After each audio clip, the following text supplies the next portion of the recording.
அன்பாவிலே இன்றைய நாளிலே நாம் தியானிக்க இருக்கிற வேத பகுதி யோவான் 8ஆம் அதிகாரம் 12வது வசனத்தை நாம் வாசித்து அதை நாம் தியானிப்போம்.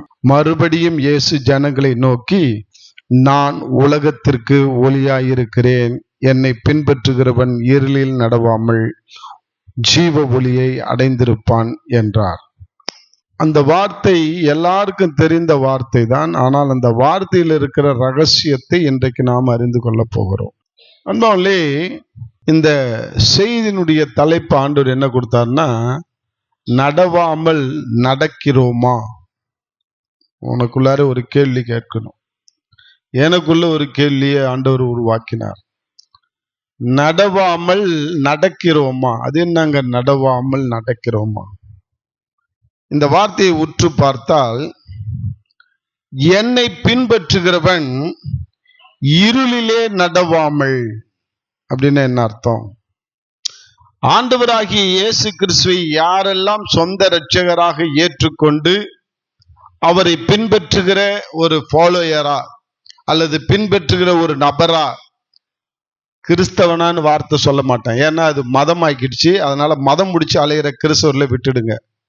இயேசுவை பின்பற்றுகிற ஒரு சீஷனாய் அல்லது ஃபாலோயராய் அல்லது நானை பின்பற்றுகிறவன், இயேசுவை நான் பின்பற்றுகிறவன் என்று நீ சொன்னால், நீ நடவாமல் நடப்பாய். எதில் நடவாமல்? இருளிலே நடவாமல் வெளிச்சத்திலே நடப்பாய். அதான் அர்த்தம். அதனால்தான் அங்க அந்த வார்த்தையை கொடுத்தார். நடவாமல் நடக்கிறோமா?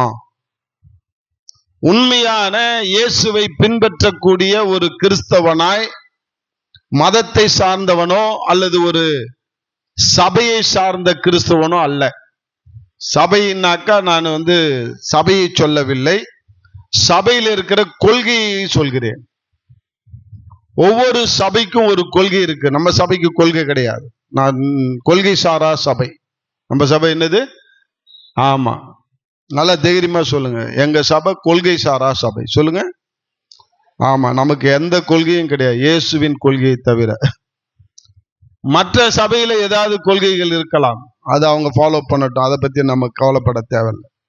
நமக்கு என்று ஒரு கொள்கை கிடையாது, இயேசுவின் கொள்கையை தவிர, இயேசுவின் சத்தியத்தை தவிர. நமக்குன்னு ஒரு சொந்தமா அப்படிதான் அப்படிதான் இப்படிதான் அப்படின்ற ஒரு கொள்கை கிடையாது. அந்த கொள்கையை ஃபாலோ பண்ற சபையாராகவோ கொள்கையை ஃபாலோ பண்ற கிறிஸ்தவ மதத்தாராகவோ நீ நானும் நடக்காம ஒரு வித்தியாசமாய் நாம நடக்க வேண்டும் என்று ஆண்டவர் ஆசைப்படுகிறார். எத்தனை பேர் ஆமேன் சொல்ல முடியும்? ஆமேன் சொன்னவங்களாம் நீங்களாம் வித்தியாசத்தை விரும்புறீங்கன்னு அர்த்தம். சொல்லாதவங்க விரும்பலன்னு அர்த்தம். ரைட்டா?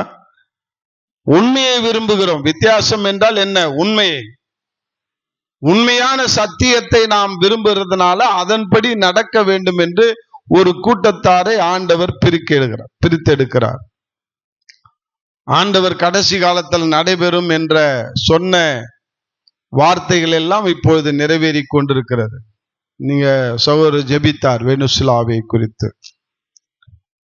வானம் சிவப்பாக மாறியது என்று பார்க்கிறோம். திடீரென்று சிவப்பு கலர்ல வந்துச்சான்.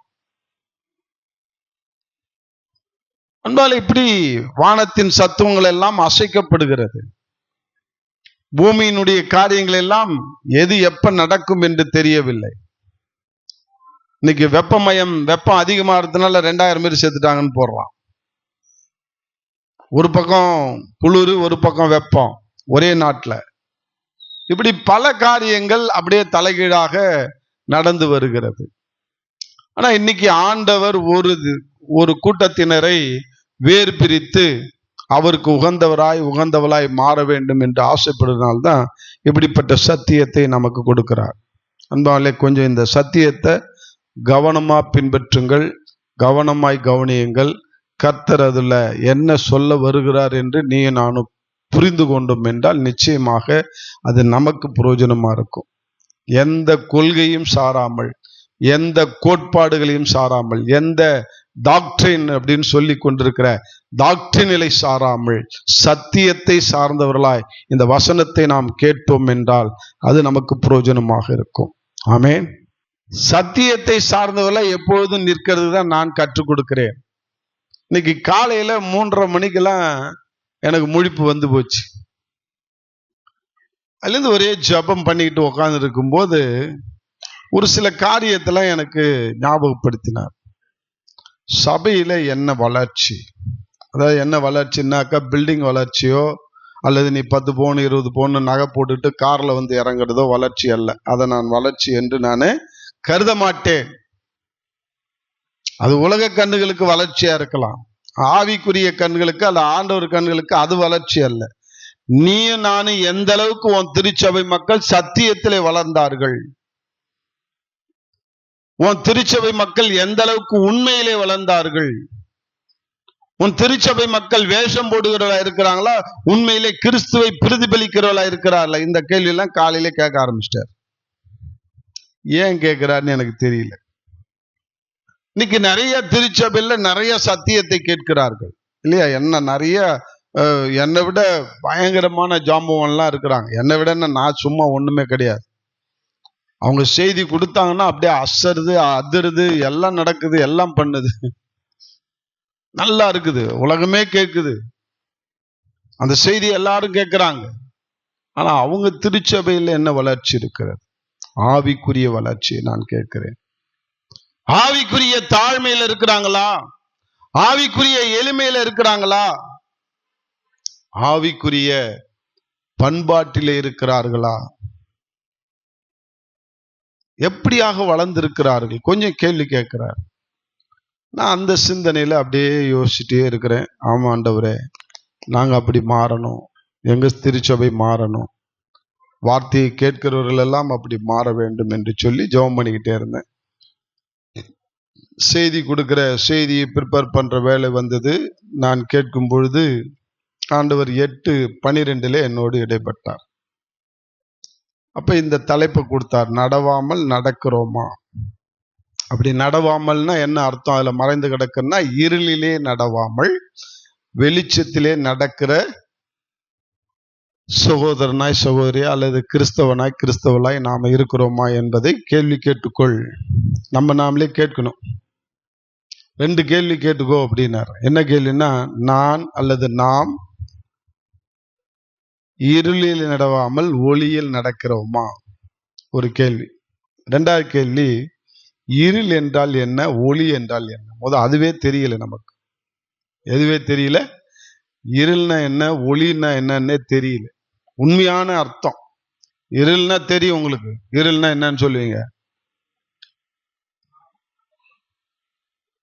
இருள்னா இருட்டா, பாவம், ரைட்டு. அப்புறம் இருள் யாருக்கு சொந்தம்னுவோம்? பிசாசுக்கு சொந்தம். பிசாசு இருள், வெளிச்சம் இயேசுக்கு சொந்தம். இயேசு வெளிச்சமானவர். இதைதான் சொல்லுவோம். இதுதான் நமக்கு தெரிஞ்ச அர்த்தம். நான் என்ன, ஆண்டவர் சொல்றார், நான் உலகத்துக்கு ஒளியா இருக்கிறேன் அப்படின்றார். அப்ப ஆண்டவர் வெளிச்சமான தேவன். அந்த ஒளியான தேவனை தான் இன்னைக்கு கும்பிட வரும். இருளை கும்பிட இங்க வரல. இருளை கும்பிட வரணும்னா அது வேற மாதிரி ஆராதனை எல்லாம். நைட்டு 12 மணிக்கு தான் அவங்க ஆராதனை நடக்கும். இருளை கும்பிடுறவங்கலாம். இருளை கும்பிடுறவங்கன்னா யாருன்னா, சாத்தானை வணங்குகிறவர்கள். சாத்தானுடைய சபையினே வச்சிருக்கிறாங்க. அதுக்கு பேரு சபை தான். சபை என்றால் மக்கள் கூடுகிற இடம், அது பேரு சபை. பொதுவா சாத்தானை வணங்குகிற சபையில நைட்டு 12 மணிக்கு தான் வர்ஷிப் நடக்கும். அங்க ஒரு வித்தியாசமா நடக்கும். அங்கேயும் திருவிருந்து எடுப்பாங்க. அங்கேயும் திருவிருந்து எடுப்பாங்க. மாமிசத்தை தின்னுவாங்க. பச்சை நர மாமிசத்தை, செத்து போனவனுடைய கறிய அறுத்து சாப்பிடுவாங்க. அதே போல செத்து போனவன் அல்லது உயிரோடு இருக்கிறவனுடைய ரத்தத்தை குடிப்பாங்க. அது அவங்களுடைய திராட்சை ரசம். இதெல்லாம் உண்மைதான். இது சாத்தானுடைய சபையில சிலுவை தலைகீடு இருக்கும், எல்லாமே தலைகீடு இருக்கும், நட்சத்திரம் தலைகீடு இருக்கும். இதெல்லாம் அவங்களுடைய சிம்டம்ஸ். ஆனா தேவனை வணங்குகிற நாமல் அவருடைய ரத்தத்தையும் மாமிசத்தையும் நம்ம திருவிருந்தாக அப்பமும் ரசமுமாக குடிக்கிறோம். வெளிச்சத்திலே ஆராதிக்கிறோம். ஆண்டவராகிய இயேசு கிறிஸ்துவை வணங்கி போற்றி புகழ்கிறோம். இது அவருடைய ஆராதனை. ஆனா உண்மையான அர்த்தம் என்ன? இருள் என்றால் என்ன, வெளிச்சம் என்றால் என்ன, ஆவிக்குரிய அர்த்தம் அப்படின்னு பார்க்கும் பொழுது இந்த 2 கேள்வியும் நம்ம கேட்டுக்கொள்ளும். அதுல மத்தேயு 5ஆம் அதிகாரத்துல 14 இருந்து 16 வரைக்கும் அதுல பதில் வைத்திருக்கிறார். என்ன அங்கதான் கொண்டு போனார். இந்த பார், உண்மையான இருளுக்கும் வெளிச்சத்துக்கும் என்ன அர்த்தம் என்பதை கொஞ்சம் கத்துக்கொடு அப்படின்னார். வெளிச்சம்னா நான் வெளிச்சமா தான் இருக்கிறேன், சாத்தான் இருளா தான் இருக்கிறான். அவன் இருட்டுக்குரியவன், அவன் வெளிச்சத்துக்குரியவன், நான் வெளிச்சத்துக்குரியவன். ஓகே, ஆனா அர்த்தம் என்ன? மத்தேயு 5:14-16 வரைக்கும் வாசிப்போம். நீங்கள் உலகத்து, இப்ப நம்மள என்னன்னு சொல்றாரு ஆண்டவர்? உலகத்துக்கு வெளிச்சமா இருக்கிறீங்கன்றார். எதை வச்சு வெளிச்சமா இருக்கிறீங்கன்னு சொன்னார்? அவரை நம்ம ஃபாலோ பண்றதுனால, அவரை நம்ம வணங்குறதுனால நாம எல்லாம் வெளிச்சமா இருக்கிறோம் அப்படின்னு சொல்றார். ரொம்ப நம்பிக்கையா சொல்றார். நீ நானும் யாரும் உலகத்துக்கு எப்படி இருக்கிறோம்? வெளிச்சமா இருக்கிறோம். ஓகே, மலையின் மேல் இருக்கிற பட்டினம் மறைந்திருக்க மாட்டாது, விளக்கை கொளுத்தி மரக்காலால் மூடி வைக்காமல் விளக்கு தண்டின் மேல் வைப்பார்கள். ஓகே, அப்பொழுது அது வீட்டில் உள்ள யாவருக்கும் வெளிச்சம் கொடுக்கும். இப்ப பாருங்க, ஒரு வெளிச்சத்தை ஏற்றி, ஒரு விளக்கை ஏற்றி நம்ம எங்க வைக்க மாட்டோமா? கட்டிலுக்கு அல்லது மரக்காக்குள்ளாரையோ வைக்க மாட்டோம். ஏன்? வெளிச்சம் ஏத்துறதே இருக்கிற இடம்ல இருக்கிறவங்க எல்லாம் வெளிச்சத்தை பார்க்கணுன்றதுக்காகவும் வெளிச்சத்தில் நடக்கணுன்றதுக்காகவும் தான் விளக்கை ஏற்றி எங்க செய்வோம்? ஒரு டேபிள் மேல வைப்போம், அல்லது விளக்கு தண்டில் மேல உயரமான இடத்துல வைப்போம். அப்ப உண்மையிலே அது பட்டணத்துக்கே வெளிச்சமா இருக்கும், அந்த வீட்டுக்கே, அந்த ரூமுக்கே வெளிச்சமா இருக்கும் அப்படின்றதுக்காக தான் அந்த விளக்கு தண்டில் மேல வைப்பாங்க அப்படின்றாங்க. ஒரு விளக்கை கொளுத்தி நீனு மூடி வைக்க மாட்ட, விளக்கு தண்டில் மேல வச்சா அது வெளிச்சம் எல்லாத்துக்கும் பரவும். இவ்விதமாய் மனுஷர் உங்கள் நற்கிரியைகளை கண்டு பரலோகத்தில் இருக்கிற உங்கள் பிதாவை மகிமைப்படுத்தும்படிக்கு என்னத்தை சொல்றாரு? உங்கள் வெளிச்சம் அவர்கள் முன்பாக பிரகாசிக்க கடவது. பிரகாசிப்பே கடவுது. அப்ப இங்க வெளிச்சத்தை எதற்கு ஒப்பிடுகிறார்? நல்லா சொல்லுங்க. நீ வெளிச்சமா இருக்கிறன்னு சொன்னாரு. இந்த வெளிச்சத்தை எதற்கு ஒப்பிட்டு பேசுகிறார்? நற்கிரியைகள். உன்னுடைய நற்கிரியைகள் தான் உனக்கு வெளிச்சமாக்குது. உன்னுடைய துர்க்கிரியைகள் உன்னை இருளாக மாற்றுகிறது. ஆமே. ஒரு மனுஷன் வெளிச்சமா இருக்கிறானா இருட்டா இருக்கிறானான்னு எதை வச்சு ஜட்ஜ் பண்றோம்னா, ஜிகு ஜிகுன்னு ட்ரெஸ் பண்றதுனாலயோ அல்லது கருப்பு ட்ரெஸ் போடுறதுனாலயோ அல்ல. புரியுதா புரியலையா? ஒரு அம்மா சொல்லிச்சு என்கிட்ட.